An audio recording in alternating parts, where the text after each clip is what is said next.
Hello and welcome to this episode of the Carlyle podcast.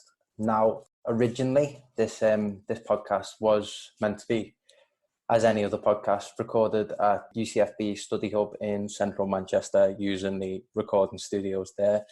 However, on the eve that this podcast was meant to go down, obviously the government come out with the official guidelines to shut places of mass gatherings down, and it took us a while, but we've got around it, and we're going to do this just over audio feed, and then fingers crossed when the severity of the ongoing situation dies down a little bit, we'll look to do a more in-depth podcast in person. Fingers crossed. So now my guest on the show today, ladies and gents, is I'd say a very impressive gentleman. On my list of to-do things within the sporting industry, obviously I've got things to get out the way first, but I'd like to think within, I'd say, 5 to 7 years, I'd look to get myself registered as a intermediary, or otherwise known as an agent.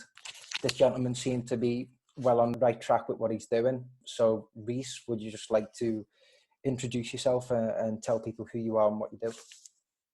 Yeah, thank you for having me on, Max. My name is Reece Land, and I'm Managing Director and founder of Next Gen Sports Solutions Limited. Brilliant. So Next Gen, if my research served me correctly, is one of the largest sports management companies in Europe for representing female players and female talent. So Reece, just for the listeners and indeed any current or aspiring female players, what services do your agency offer? We take care of everything on behalf of our clients, so anything contractually, so employment contracts, commercial contracts. We also take care of the transfers, the loans, all down to sort of make sure the contracts are tax efficient. So between us and our brand partners, if our clients need any legal advice, any tax advice, any financial advice, any relocation needs, even down to if a player's got a young family, we can take care of sort of moving schools for their young family. So basically, it's anything that a player will need, or a manager.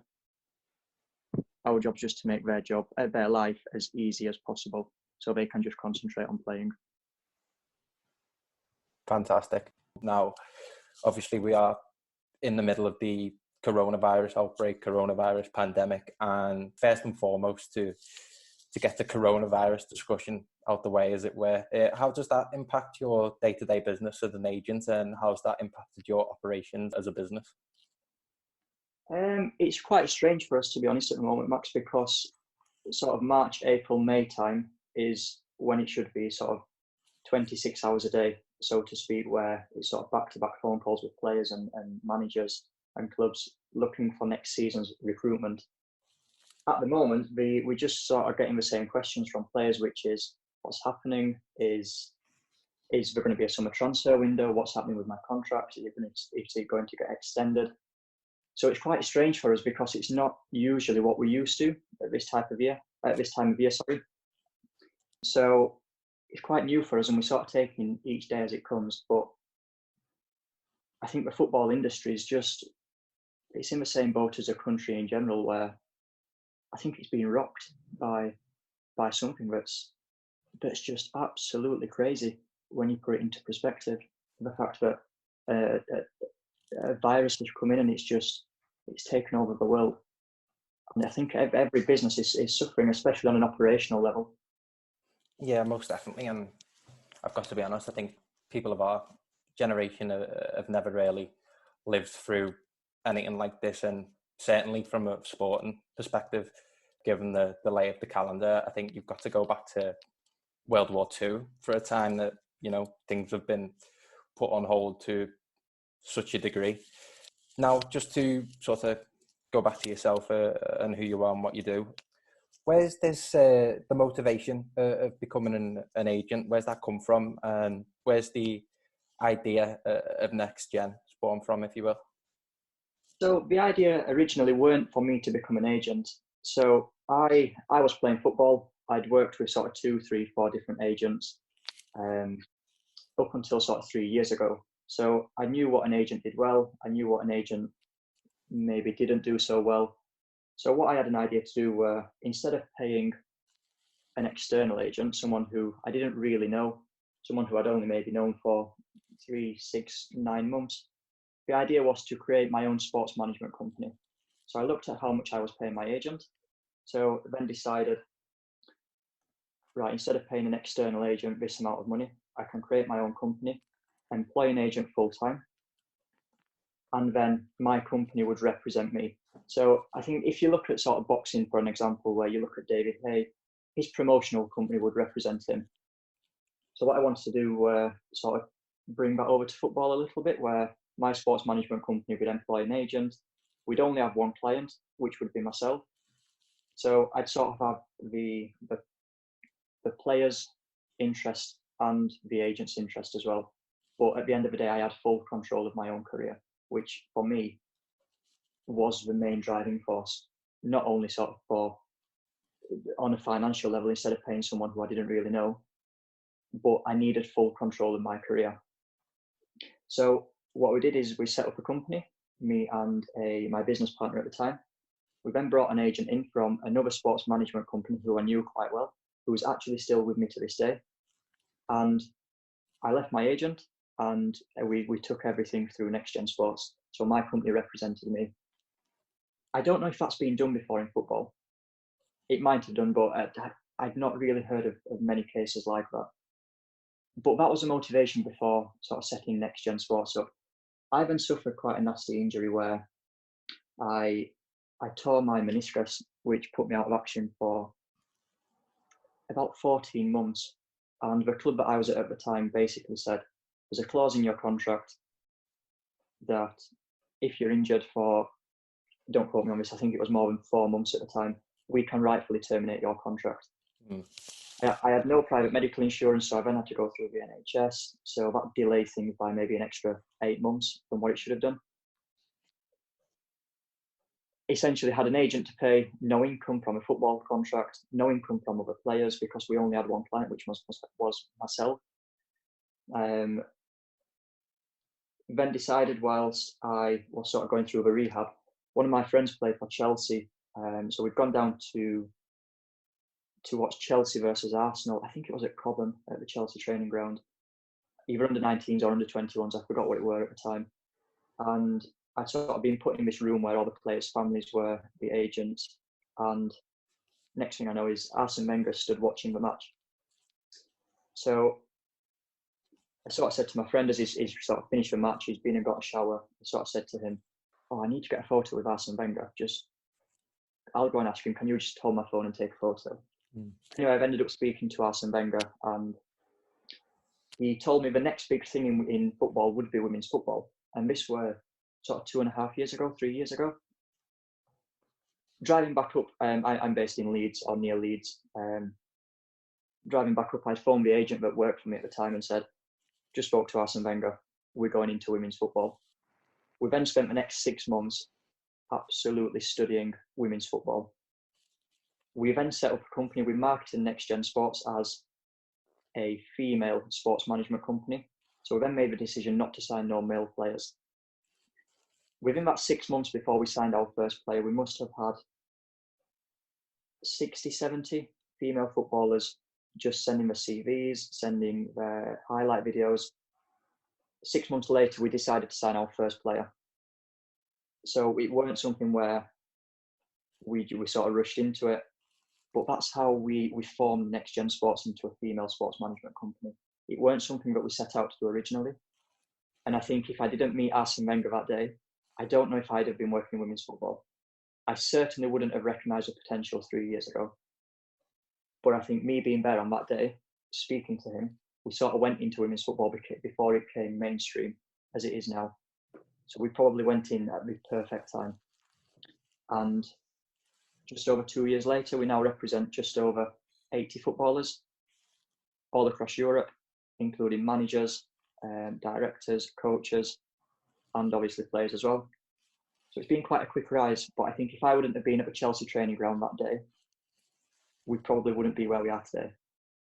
That's absolutely excellent. That's fantastic that you've almost got that sort of oracle in Arsene Wenger. It's a pivotal moment to obviously realise the potential in women's football and kick on from there.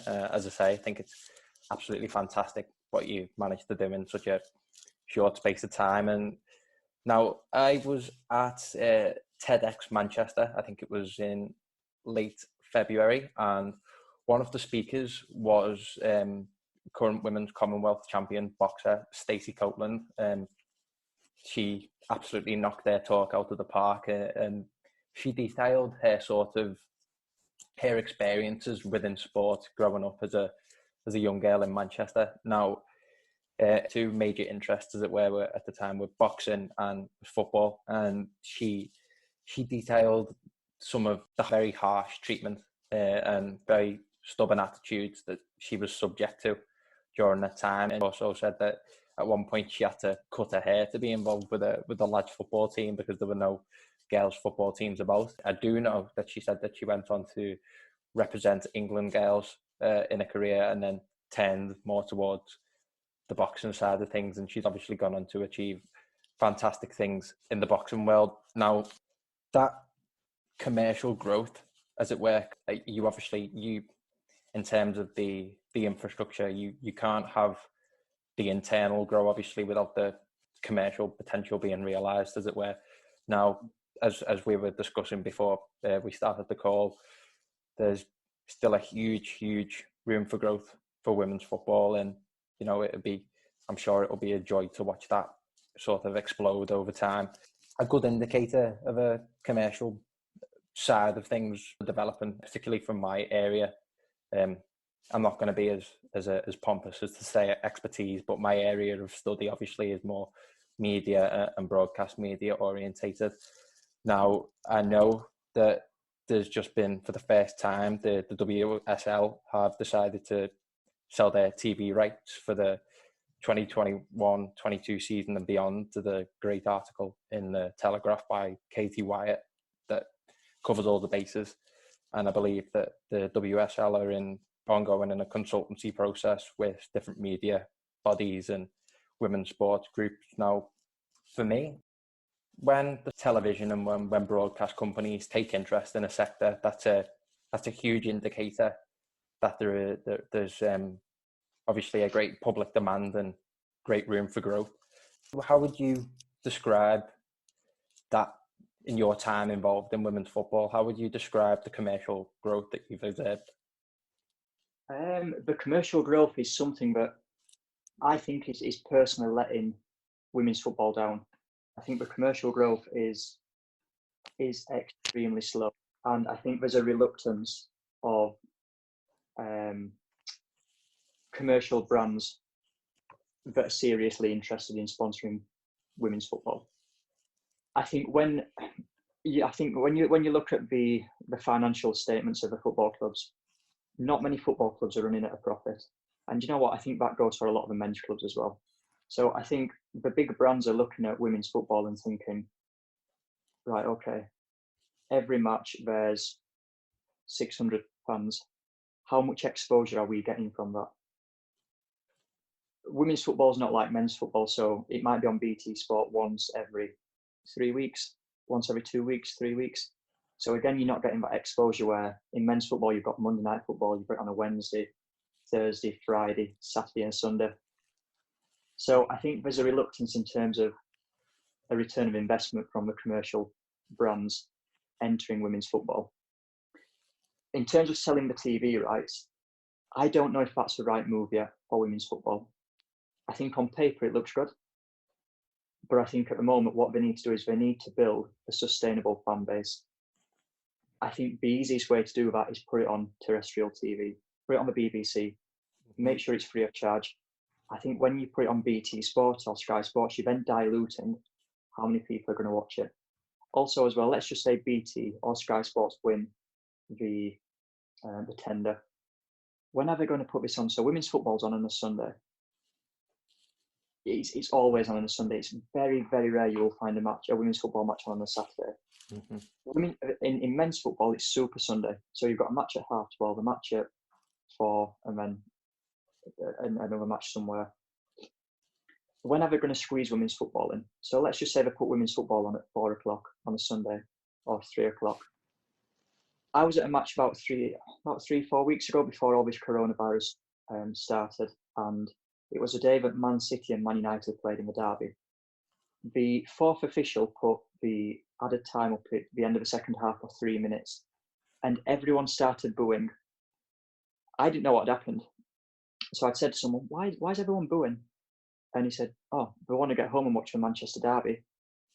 So I think if women's football is going to start competing with men's football in the mainstream media on a Sunday afternoon, I don't think that's the right way forward. Whether they put women's football on during the midweek, I don't know.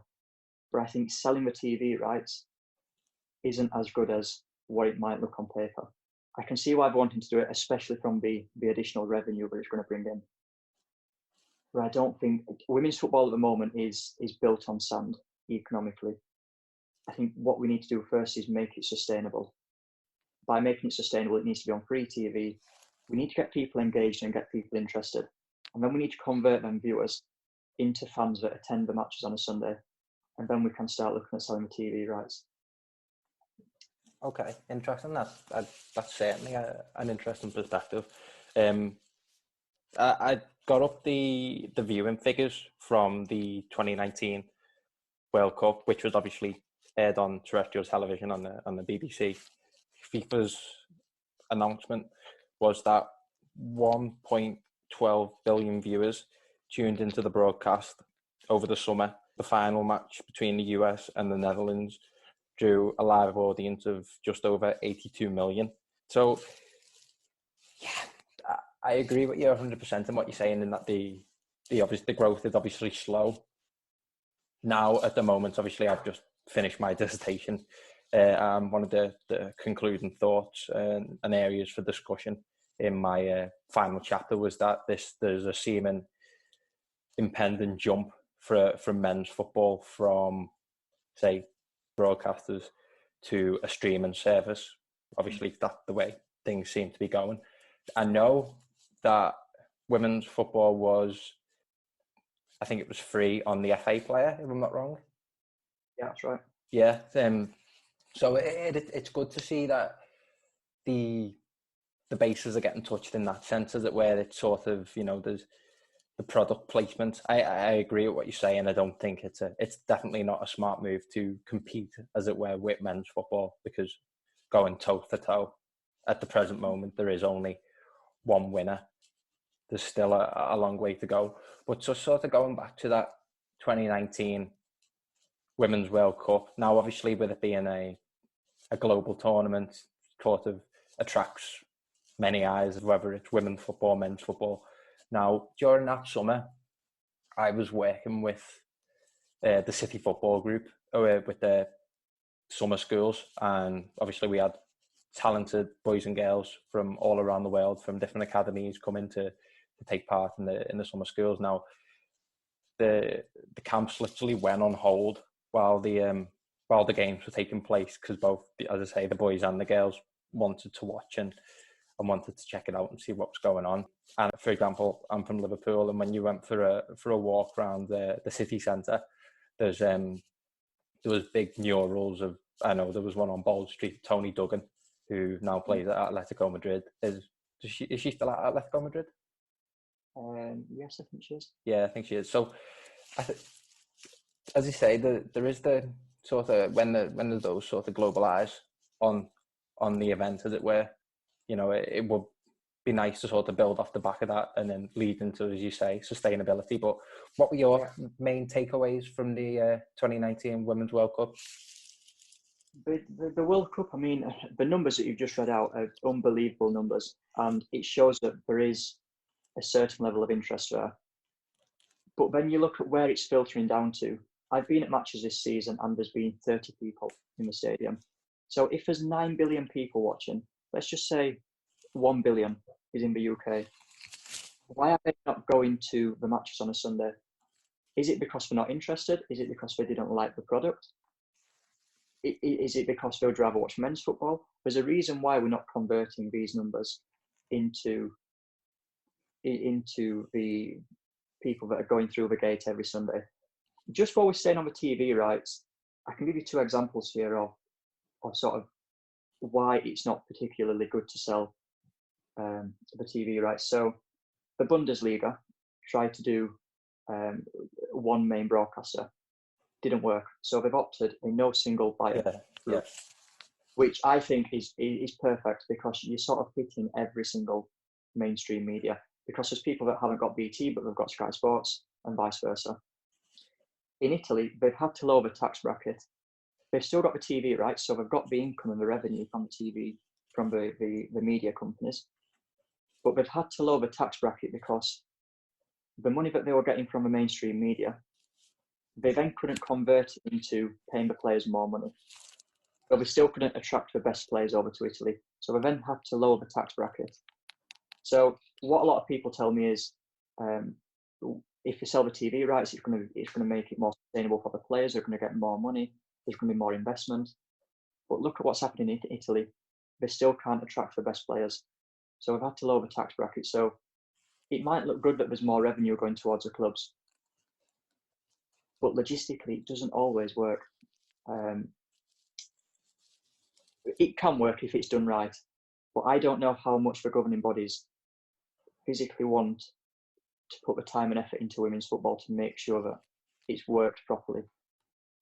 Selling the TV rights, I don't think works. But when you look at the numbers, like you've just said about the World Cup, the interest is there. The interest is there, but to make clubs sustainable, they need people to go and watch them on a Sunday, not the TV revenue. Okay, I agree and I disagree in a sense. I believe, especially with a developing product like women's football, you have got to jump at the opportunities to develop a working relationship with broadcast mediums and make a symbiotic relationship, as it were, because one of the main points that I'm trying to make within my dissertation is that the relationship now between football and TV rights and broadcasters, that where it's almost independent.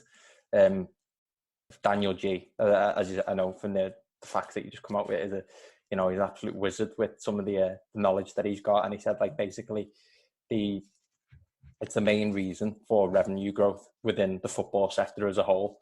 Now that's where I sort of transfer my belief over to women's football. I believe once that sort of working relationship is struck, I believe it will prosper in a sense. Now, I don't know if you know, but obviously with me being a big Evertonian, my by default, anything about women's football, I sort of, I observe through Everton's women, because I just basically got my eyes on the organisation as a whole.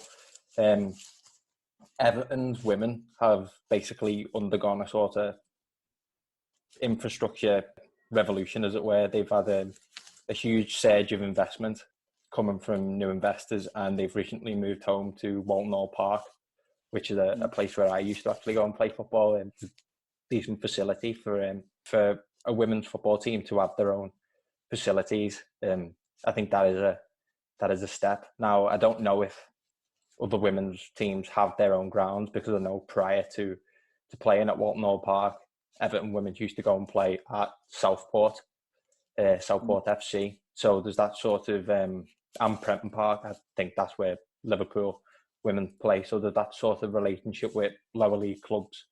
But how long do you think it'll be before women's football club can be, obviously not standalone organisations, because they will always have partners in their men's counterpart? I know that the commercial deals and partnership that are struck with the men's teams aren't the sort of the deals, and the financial impetus isn't the same, but sort of leads me to my question: how long do you believe before women's football clubs are, as you say, sustainable? That's a good question. I think it'd be 2, 3, 4 years. I think there's a lot of change in men's football, and I think if there's sort of pros and cons to being integrated with a men's team. One of it, I think, if you look at men's football here and you look at what Huddersfield have done and there's another club down south. I don't know if it's Brentford or not. They got shut of the men's academy system, and I think they're starting at like under 18s level, simply because they're not developing enough players. But yet they're still paying staff on a full-time basis. So if we're looking at the football club on a business level, which a lot of the chief executives and a lot of the chairmen will do, they'll want to know which divisions aren't performing. And then if it's running at a loss for 2 or 3 years, I think we'll get shut of a division. And I think we're starting to see that in men's football now with the academy system. My fear is when you're integrated with a men's team, if the women's team's running at a loss for 3, 4, 5, 6 years and you're losing 40, 50,000 pounds a season, and then all of a sudden you've got like the coronavirus outbreak, which is putting more financial strain on the clubs. Mm-hmm. Is there going to become a time when the men's chairman say, do you know what, we've had this now for 6 years and the best we've done is lost 40 grand. It has to stop. My concern is that time's going to come. So in terms of a sustainability, I don't see it being anytime soon. I think there needs to be an infrastructure behind the scenes where, let's just say a club's got 10 people in the marketing department. There needs to be 2 or at least 1 or 2 or 3 dedicated people for women's football that mm-hmm. driving their own sponsorship for revenue. Because what you'll find is a lot of the sponsorship revenue and the commercial partners, they're sponsoring the men's team and they're sort of getting the women's team as an add-on. Yeah. Which might be good for the commercial brands, but the women's football the football team for the women's needs to be self-sustainable. Yeah, and they don't benefit anywhere near as much, and that was kind of me pointed off as the partnership that are struck with the men's side. But yeah, sorry, continue. No, I think so. In terms of how long I see it being self-sustainable, I think it'll be 3, 4 years. But I think it is going in the right direction. But a lot of the numbers that are coming out, I mean, the FA released some numbers in January or February, and I did an interview with the BBC. The numbers look good on paper, but we represent 80 players, we represent managers. We know that these numbers that are getting released aren't necessarily a true reflection as to what's actually happening. Okay, so as you say, you represent 80 players, managers, so persons within the sector. In terms of that demand from athletes and people within women's football, would you say those figures are healthy enough? Healthy enough on a business level, do you mean? Yeah, I'd say so. So, for example, one of the figureheads of women's football at the present moment in time is the woman who come away as the star player of the 2019 Women's World Cup, Megan Rapinoe. And I know she is very, not only politically outspoken, but very critical of the governing bodies that regulate women's football as a whole.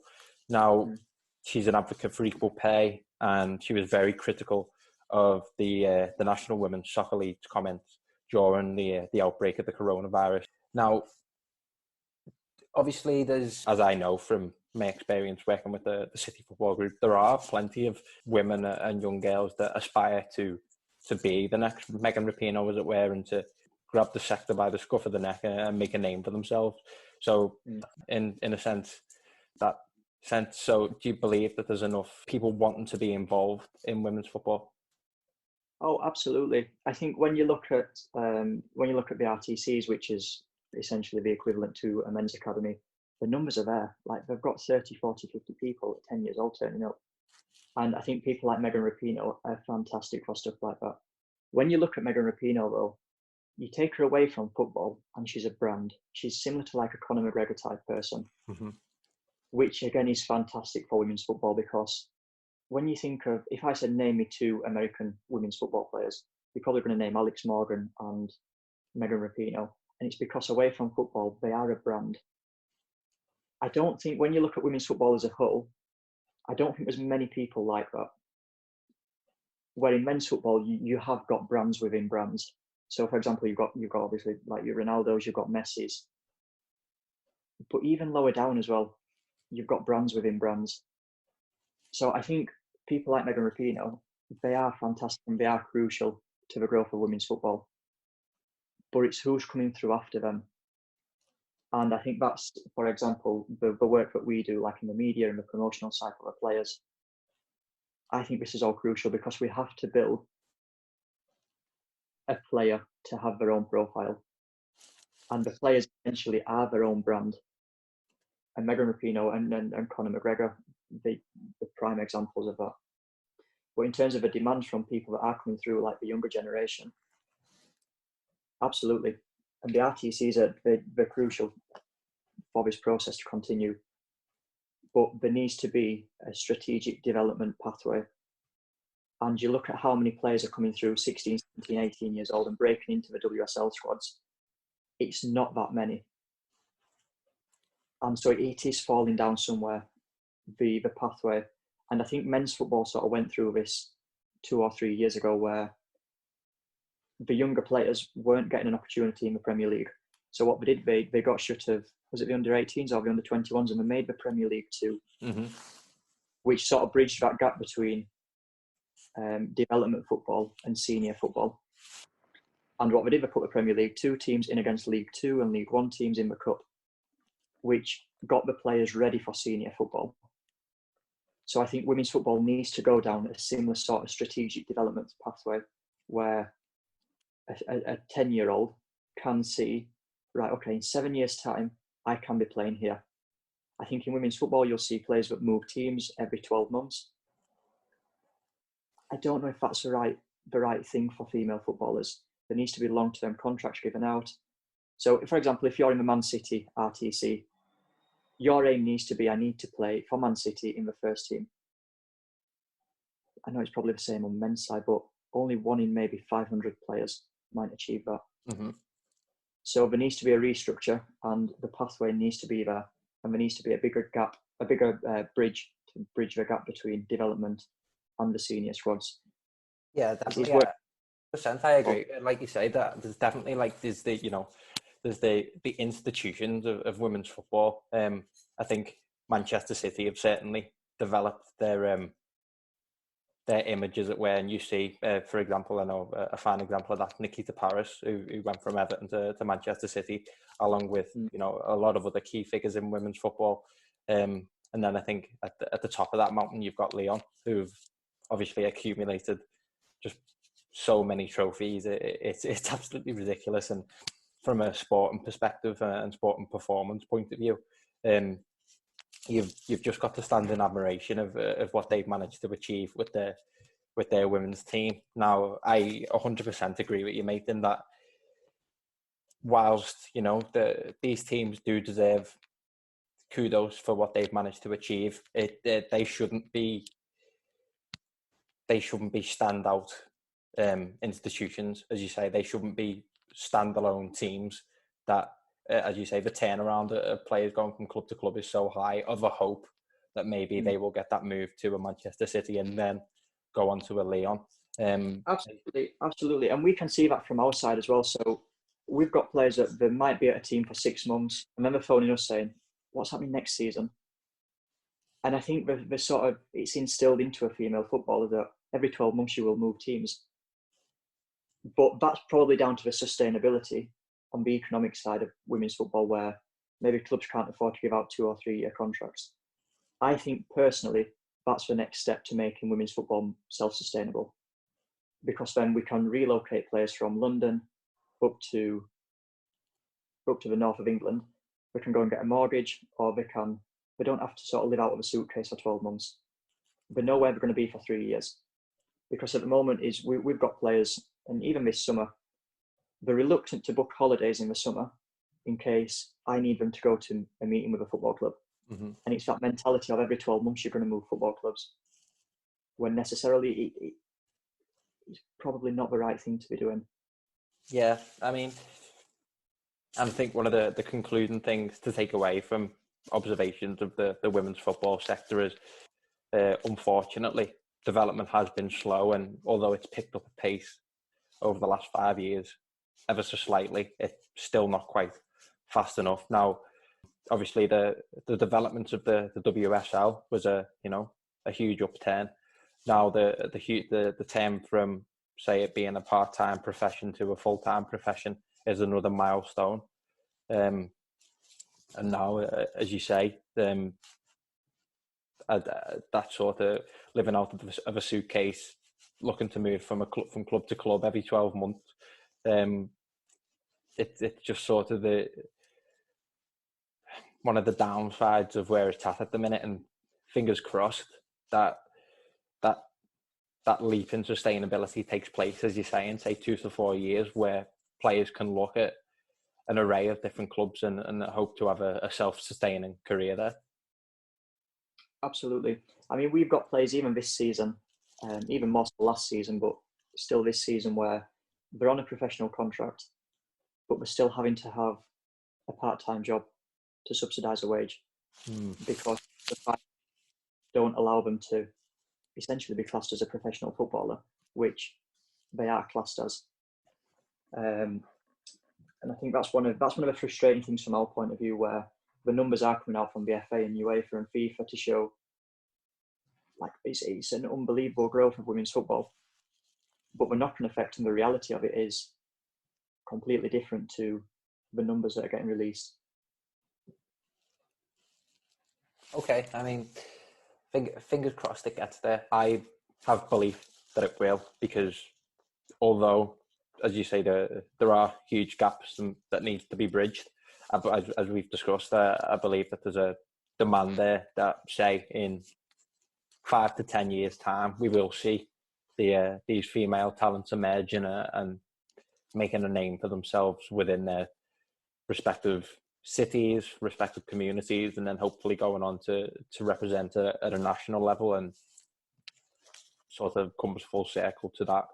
You know, a player is a brand, hopefully sort of getting themselves out there as a brand. And I do believe, and in part, one of the reasons, just for talent as a whole, I believe once you've got a sound infrastructure there at a representational level, then, you know, that's when you'll become sustainable in a sense. And the media often paint a very bad picture of agents, which is something that I hope to discuss when we next record the podcast. But that's one of the reasons why I want to get into being an intermediary or an agent, is that agents are just a necessity now, I believe. Now, absolutely. I think you've just hit the nail on the head there.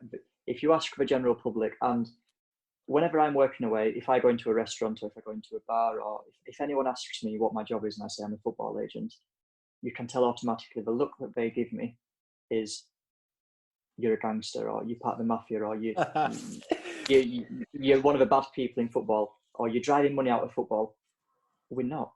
And if people saw what actually happened behind the scenes, and if they saw the finances of, not necessarily us, but the agents that are working in the non-league, for example, if one of their clients is earning like a pay-as-you-play contract rather than a set employment contract, these agents are earning, honestly, £5 a month from their clients. But all that gets broadcast in the media is the likes of, for example, Mino Raiola driving 70 million out of Manchester United or whatever it was.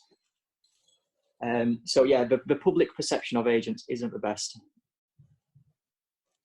Yeah, and I was just going to sort of to wrap up the podcast now. I know you're a Leeds lad, so I assume you're a Leeds United fan. Or do you refrain from issuing any alliance given your involvement in the game? Absolutely no alliance. So I was just going to sort of to end the podcast now. I was going to hit you with my light-hearted football questions, as it were, to just, as I say, I believe when you ask people these, it gives the audience a sort of human touch point with them, as it were. So what's the, and this can be women's football or men's football, or I suppose given your involvement you can give me examples of both, but what's the best football game that you've ever been to? Best football game? It's a question that I get asked a lot, and when I say the answer, it sort of catches people by surprise, but we've got 2 clients that play out in Cyprus, and I went out there last summer and they had to win the game. Basically, it was the second versus, I don't know if it was the first versus second or second versus third, and only the top team got into the Champions League, and it was basically whoever won the match. And we got there, and it's the most scariest match that I've ever been to. So generally, if I go to a match, we sort of get locked away into a room where we can't speak to the fans or the parents or the players. They literally put me into a section of a crowd. I cannot even explain what it were. They were throwing fireworks on the pitch. They were throwing bangers. They were just flares. They had drums.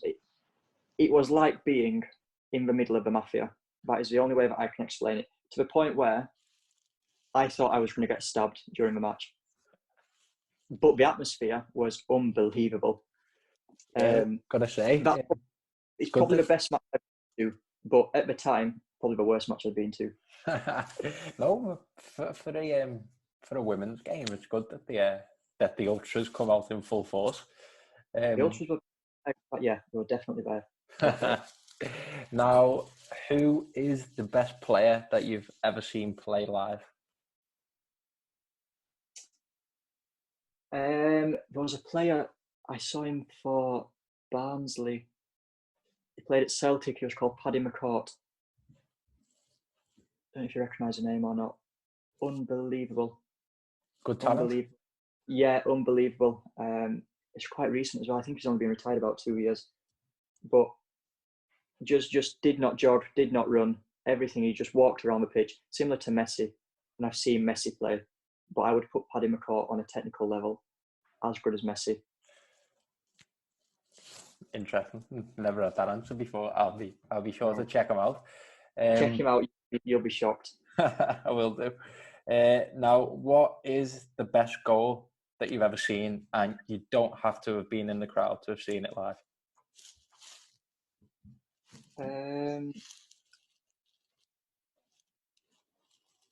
You'll probably not like this answer, but probably the Liverpool one against Barcelona in the Champions League. From the quick. Yeah, the corner taken quickly, a Origi goal. Yeah, just the sheer, just the imagination, the quick thinking for Trent to pull that off, and then was it Origi? Yeah. For him to be on the same wavelength in that split second, probably that one, to be honest. Now, difficult one to digest. Unfortunately, one that we're going to end the podcast on. Now, Reece, it was fantastic to have you on as a guest, my mate, and I'm sure, obviously, once this scenario dies down, that we'll be quick to get you into the studio, and we'll have a much more in-depth discussion about agency work and the world of football. No problem. Thank you for having me on, Max. No problem. And just to the audience out there, Reece has just launched his own podcast, the Next Gen podcast, which the first guest was Chloe Lloyd, who plays for Yeovil, if I'm not wrong. Yeah, Chloe Lloyd. A different sort of podcast where we delve deep on like the psychological and the mindset of players. Yeah, during injury times, and given I've had my fair share of injury problems over the years, that I've certainly found it an interesting listen. So I'll link that in the description below, and be sure to check that out. So again, Reece, it was great to chat, and I'm sure I'll meet up with you soon, my mate. Perfect. Thank you for having me on. Take care.